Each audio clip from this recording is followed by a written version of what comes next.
दिवाली के बाद आता है भाई बहन का त्योहार, जिसे हम भाई दूज कहते हैं। ऐसे ही दिवाली तो बड़ी धूमधाम से सभी पक्षियों ने मना ली थी और अब भाई दूज की बारी थी। जब मैंने अपने भाई को पहली बार दूज खिलाई थी तब मैं बहुत छोटी थी। तो फिर टूनी, तेरे भाई ने तुझे क्या दिया था?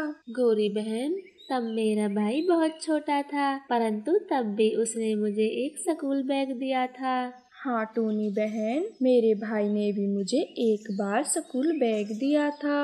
है तो तुम्हारे भाई गरीब ही, वो इससे ज्यादा तुमको कुछ नहीं देते होंगे, पर मेरा भाई तो बचपन में भी मुझे बड़े बड़े तोहफे दिया करता था। और अब की तो बात ही अलग है, बस गलती से एक बार मेरे मुंह से निकल जाए फिर तो वही चीज मेरे सामने होती है। गौरी बहन, आप हर बात में निंदा क्यों करने लगती हो? आपका भाई अमीर है तो आप दूसरों के भाइयों के बारे में ऐसी बातें क्यों करती हो? कैसे चिढ़ रही है मेरे भाई के अमीर होने पर? गौरी बहन, मैं भला आपके भाई से क्यों चिढ़ूंगी? ऐसे ही गौरी और नीली चिड़िया एक दूसरे से लड़ने लगती हैं। आप दोनों चुप हो जाइए, बेकार की बातों पर क्यों लड़ रही हो?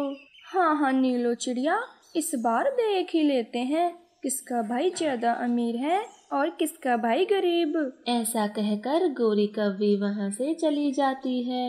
नीलो बहन, आपको तो अच्छी तरह से पता है गौरी का भाई सबसे ज्यादा अमीर है। वो इस बार भी गौरी के लिए ढेर सारा सामान लाएगा, फिर आप गौरी के मुंह क्यों लगी? पर टूनी बहन, आपने तो सब देखा ना कि ये गौरी हर बात पे हमारे भाइयों को गरीब गरीब कहकर चिढ़ाती रहती है। फिर वह दोनों अपने अपने घर चली जाती हैं। पर गौरी कव्वी तो सभी पक्षियों को अपनी और नीली की बातें बताती है। बस जल्दी से ये रात निकल जाए, फिर मैं उस नीलो चिड़िया को बता दूंगी कि मेरा भाई ही सबसे ज्यादा अमीर है। गौरी कव्वी ऐसा सोचते सोचते सो जाती है और फिर अगली सुबह हो जाती है। गौरी अपने भाई का बेसब्री से इंतजार करने लगती है। भैया, आप इतनी सुबह सुबह आ गए, यह सब देखकर तो मुझे बड़ी खुशी हुई। हाँ मेरी प्यारी बहना, मुझसे और इंतजार नहीं हो रहा था इस दिन का, इसलिए तो मैं जल्दी ही आ गया। फिर टोनी अपने भाई को मिठाई खिलाती है और उसका तिलक करती है। लो बहना, तुम्हारा हक, इस बार थोड़ा कम लाया हूँ, मुझे डांटना मत, बस 100 ही मक्के के दाने लाया हूँ। अरे भैया, ये तो पहले से भी कहीं ज्यादा है, इन्हें तो आपने बड़ी मेहनत से इकट्ठा किया होगा। हाँ बहना, मेहनत तो बहुत हुई है, पर आपको ये दाने सबसे ज्यादा पसंद हैं, इसलिए मैं आपके लिए लाया हूँ। और फिर टोनी का भाई त्योहार मना के वहाँ से चला जाता है और टोनी भी नीली चिड़िया के पास चली जाती है। आओ टोनी बहन बैठो, बस अभी अभी मेरा भाई त्योहार मना के घर वापस गया है। नीलो, ये घोंसला तो बड़ा चमक रहा है और बहुत सुंदर भी लग रहा है, कहाँ से लाई हो तुम इसे? अरे ये तो मेरा भाई दे के गया है, वह घोंसले बनाने का काम जो करता है, अगली बार तेरे लिए भी मंगा दूंगी। वो दोनों ऐसे ही बातें कर रही थी और तभी वहाँ पर गौरी कव्वी भी आ जाती है। नीलो, आ गया क्या तेरा गरीब भाई? क्या लेके आया है तेरे लिए, जरा मुझको भी तो दिखा। गौरी बहन, मेरा भाई ये सुंदर घोंसला लाया है मेरे लिए, और इसकी खास बात यह है कि यह उसने अपने हाथों से बनाया है। वैसे आपका भाई क्या लाया है? अभी मेरा भाई आया नहीं है, वह मेरे लिए ये छोटी मोटी चीजें नहीं लाता है, इसीलिए तो ज्यादा वक्त लग रहा है। ऐसा कहकर गौरी कव्वी वहाँ से चली जाती है और अपने भाई का बेसब्री से इंतजार करने लगती है। परंतु शाम हो जाती है, लेकिन गौरी कव्वी का भाई नहीं आता। गौरी का भाई तो अभी तक नहीं आया, सुबह से शाम हो गई, क्यों ना नीलो बहन हम गौरी के घर चलकर देखते हैं। हाँ टूनी बहन, बेचारी गौरी कैसे सुबह से इंतजार कर रही है। ऐसा कहकर नीली और टूनी चिड़िया गौरी कव्वी के घर चली जाती हैं। और वे गौरी कव्वी को बहुत उदास देखती है। गौरी बहन, आप उदास ना हो, आपका भाई आ जाएगा। मेरा भाई अब तक नहीं आया, मैं इसलिए उदास नहीं हूँ, बल्कि मेरी भाभी का फोन आया था और वो बोल रही थी कि मेरे भाई को चोट लगी है और वो घायल हो गया है। यह कहकर गौरी कव्वी रोने लगती है। गौरी रो मत, तेरा भाई एकदम ठीक हो जाएगा।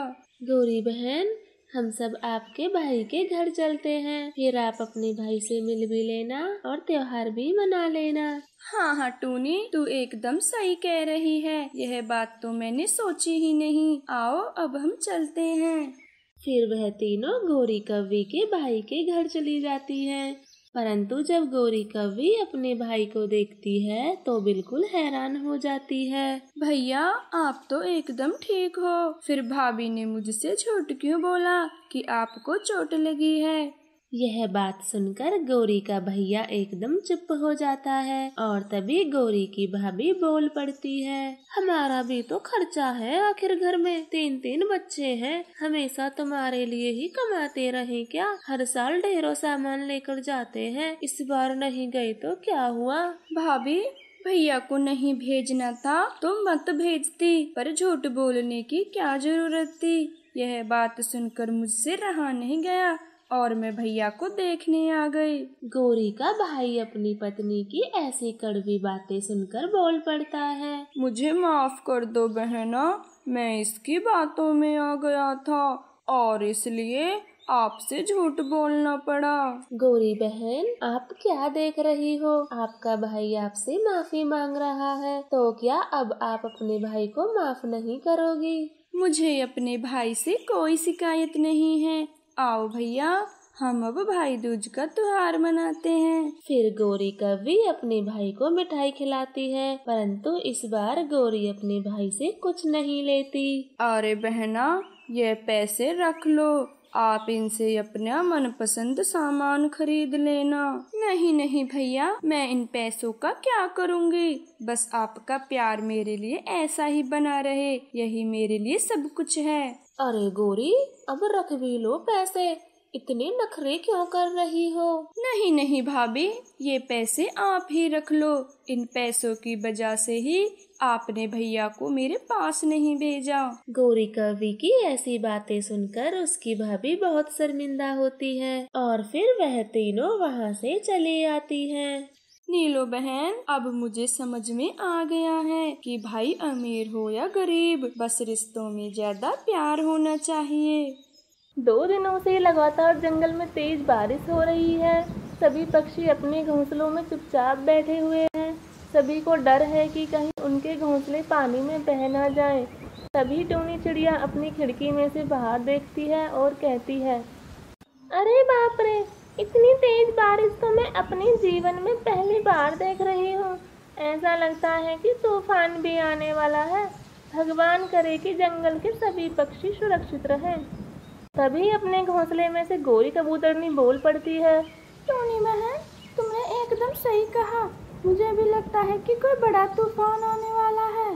चलो चलो, अपने दरवाजे खिड़की सभी को अच्छे से बंद कर लो, तेज बिजली भी कड़क रही है। वे दोनों अपने घोंसलों के अंदर चले जाते हैं और खिड़कियां बंद कर लेते हैं।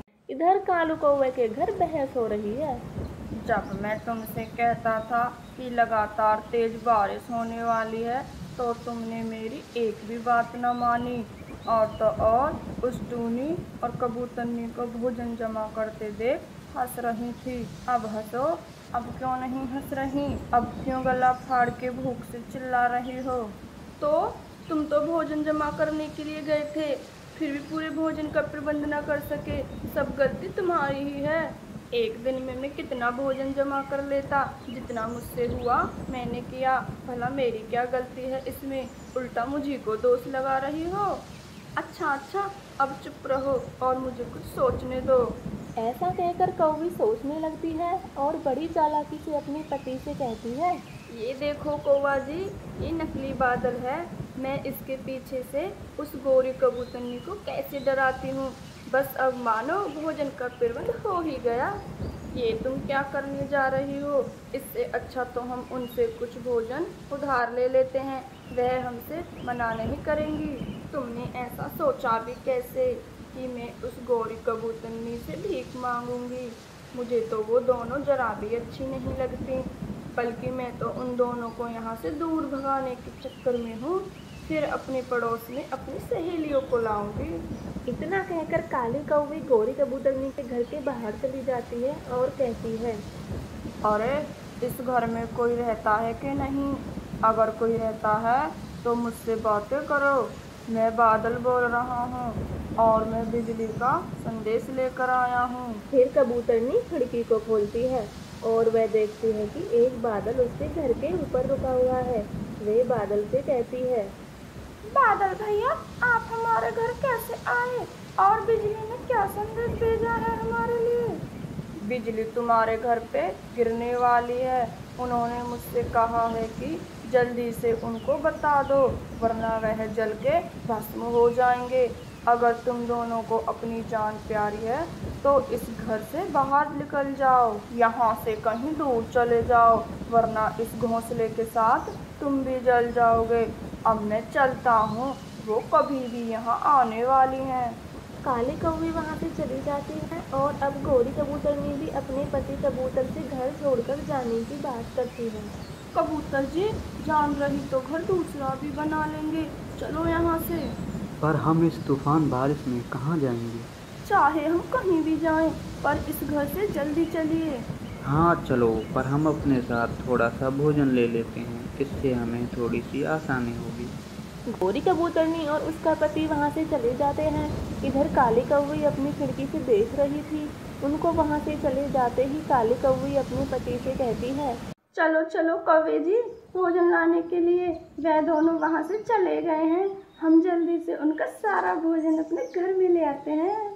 फिर कालू कौवा और काली कौवी कबूतर के घर चले जाते हैं और सारे भोजन को बड़ी खुशी से अपने घर में ले आते हैं।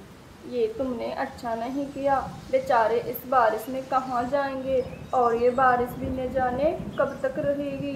तुम उनकी चिंता मत करो, और ना ही भोजन की। कल हरी तोती का नंबर है, यह हमारे लिए सुनहरा मौका है।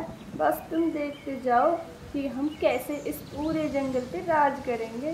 काली कौवी का लालच बढ़ता जा रहा था। उसका पति उसको खूब समझाता है, पर वह उसकी एक नहीं सुनती। उसने हरी तोती के परिवार को भी भगा दिया था। अब वह टूनी चिड़िया को भगाने की सोच रही थी। उसी रात वह टूनी के घर जाती है और कहती है, इस घर में अगर कोई रहता है तो मुझसे बातें करो। मैं बादल बोल रहा हूँ, बिजली का संदेश लेकर आया हूँ। टूनी चिड़िया खिड़की के पास जाती है और देखती है कि बादल भी उसकी खिड़की के बाहर ही है। वह कहती है, अरे बादल भैया, आप ठीक हो? आप हमारे घर कैसे आए? मैं बिजली का संदेश लेकर आया हूँ। उन्होंने मुझसे कहा है कि वह इस घर पे गिरने वाली हैं। मैं तुम्हें बता दूँ, जिससे कि तुम अपनी जान बचाकर यहाँ से चली जाओ, वरना तुम और तुम्हारे तीनों अंडे जलकर राख हो जाएंगे। ठीक है बादल भैया जी, मैं यहाँ से अभी इसी वक्त चली जाती हूँ। काली कौवी बहुत खुश हो जाती है और मन ही मन सोचने लगती है, ये टूनी बहुत होशियार बनती है और मेरे जाल में इतनी आसानी से फंस गई। इसको जरा सा भी शक नहीं हुआ मुझ पे, कितनी नादान है ये। ऐसा कहकर काली कौवी अपने घर चली जाती है और अपने पति से कहती है, कौवे जी, ये टूनी तो मेरे कहते ही अपना घर छोड़कर चली गई। कितनी डरपोक है ये। क्या कहा? मुझे विश्वास नहीं हुआ कि वह टूनी डरपोक है।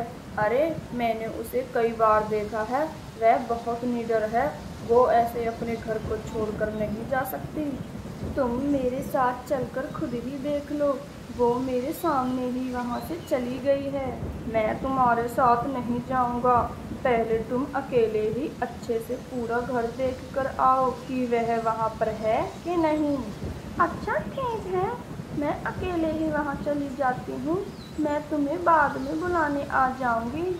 ऐसा कहकर काली कौवी वहाँ से चली जाती है और वह टूनी के घर आ जाती है और दरवाज़ा खुला देख अंदर चली जाती है और कहती है, जल्दी से देखती हूँ आखिर इस टूनी के घर में क्या क्या मिलता है। वह धीरे धीरे घर के अंदर चली जा रही थी। तभी उस पे एक जाल आ गिरता है और सभी पक्षी घर के अंदर आ जाते हैं। काली कौवी के तो होश ही उड़ जाते हैं। वह सबको देखकर बौखला जाती है और तभी हरी तोती कहती है, काली कौवी, मैंने कभी सोचा भी नहीं था कि तुम हमें यहाँ से भगाने की साजिश करोगी। काली कौवी, मेरा तुम्हें डंडे से पीटने का मन कर रहा है। तुम्हारी वजह से मेरा पति बारिश में भीगकर बीमार हो गया। वो तो अच्छा हुआ कि टूनी बहन को तुम पे शक हो गया और वो हम सभी को ढूंढने के लिए चली गई।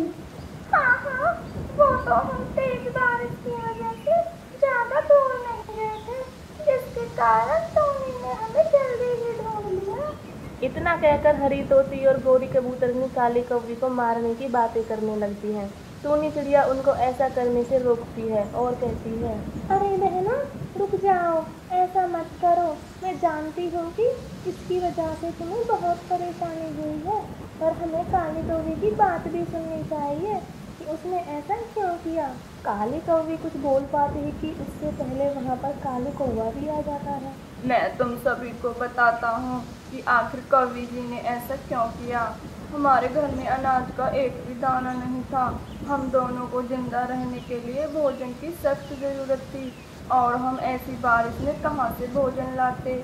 और फिर हम भोजन की तलाश में जाते भी तो वह इस लंबे समय से हो रही बारिश में खराब हो गया होगा। बस यही सोचकर हमें यह बदमाशी सूझी। आप सभी कवि जी को अकेले सजा मत दीजिए, मैं भी इसमें भागीदार हूँ। काली कौवी फूट फूट कर रोने लगती है कौवे की बातों को सुनकर। नहीं कौवे जी, आप मेरी गलती की सजा क्यों पाए? यह सब तो मेरी साजिश थी। आपने तो मुझे समझाया था, पर मैंने आपकी एक भी बात नहीं मानी। गोरी बहन, तुम हमसे मदद लेने आती तो हम तुम्हें कभी मना नहीं करते, बल्कि यह तो हम सभी का फर्ज होता है कि हम मुसीबत के समय एक दूसरे की मदद करें। आप तो हमारे पड़ोसी हो और पड़ोसी ही एक दूसरे के काम आते हैं। हरी तोती और कबूतरनी का भी गुस्सा शांत हो जाता है। अब वे भी काली कौवी से नाराज नहीं थी। कवि बहन, अब मैं समझ गई हूँ कि तुमने यह सब मजबूरी के कारण किया है। मुझे तुमसे कोई शिकायत नहीं है। कवि बहन, तुम्हें यह सब कैसे पता चला कि इसके पीछे काली कौवी है? जब बादल जी मेरे घर आए थे तब उन्हें कैसे पता चला कि मेरे 3 अंडे हैं, क्योंकि उन्होंने कहा था अपने 3 अंडों को लेके यहाँ से चले जाओ।